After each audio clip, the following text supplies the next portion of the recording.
રાજકોટના ધોરાજીના મોટી મારડ પાસે વન વિભાગની ટીમને બાતમીના આધારે મોટી મારડ ચીખલિયા રોડ પરથી લાકડાની ભરેલી કારને ઝડપી પાડી વાહનમાં આશરે 80 થી 90 મણ દેશી બાવળનું લાકડું મળી આવ્યું। આરોપી બુખારી શબ્બીની હુસૈન અને સમા સુફિયાનની ધરપકડ કરાઈ। બંને પાસે કોઈ પરિવહન પરમિટ કે આધાર પુરાવા ન હોવાથી વાહન તેમજ લાકડું કબજે કરાયું। આરોપી પાસેથી 50,000 રૂપિયા એડવાન્સ રિકવરી વસૂલ કરવામાં આવી છે।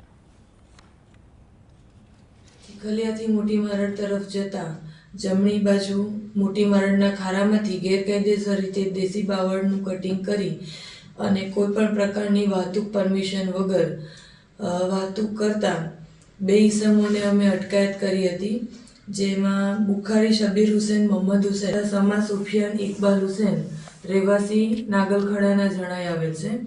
આ બંને ઈસમો કોઈ પ્રકારની વાહતુક પરમિશન લીધા વગર મોટી મારડના ખારામાંથી લાકડું કાપી અને ગેરકાયદેસર રીતે ઉપલેટા તરફ વાહતુક કરતા હતા। પૂછપરછ કરતા તેમની પાસે કોઈ પણ આધાર પુરાવા વગરનું લાકડું મળી આવેલ હતું।